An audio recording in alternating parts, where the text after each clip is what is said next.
नमस्कार, लोकतंत्र मिररच्या टॉप 25 मध्ये आपल्या सगळ्यांचं स्वागत आहे। मी आहे आपल्यासोबत पल्लवी। तर चला एक नजर टाकूया आजच्या ठळक बातम्यांवर। सोलापुरातील 15 ऑर्केस्ट्रा बार, 14 कला केंद्रावर कायमच्या बंदीची टांगती तलवार। नीट पेपर फुटी प्रकरणात 13 जणांविरोधात सीबीआयचे आरोपपत्र। ऑनलाईन टॉय कारच्या आमिषने पुण्यातील महिलेची 5.25 लाखांची फसवणूक। कृष्ण आंदेकरवरील हल्ल्याचा कट उधळला, पोलीस व्हॅनवर हल्ल्याची योजना उघड। शिरूर जैन मंदिर दरोडा प्रकरणी तिघांना 25 महिन्याचा कठोर कारावास। पुण्यात एफडीएची धडक कार्यवाही, 55 लाखांचा निकृष्ट मिठाई साठा जप्त।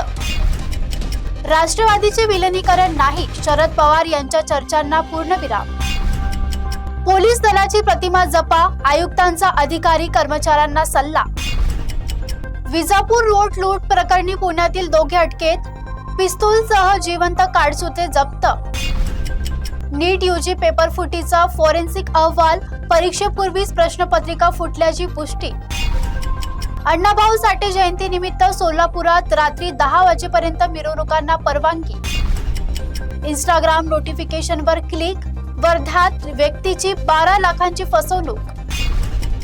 राज्यात पुढील काही दिवस मुसळधार पावसाचा इशारा, प्रशासन सतर्क। कॉक्रोच जनता पक्ष पुन्हा आंदोलनाच्या तयारीत, केंद्र सरकारला इशारा। निमंत्रणाच्या वादावरून भाजप शिंदे गटात नाराजी, ठाकरेचे राजकारण तापले। गुरुपौर्णिमेनिमित्त शिर्डीत साई भक्तांची गर्दी, भक्तिमय वातावरण। जेनझी वक्तव्यामुळे कंगना रनौत पुन्हा राजकीय चर्चेत। पुणे विद्यापीठात बोगस पदवी प्रकरणाचा संशय, 3 लाखात बीकॉम विक्रीचा आरोप। गुलाबराव पाटील यांच्या वक्तव्यावरून नवा वाद, विरोधक आक्रमक।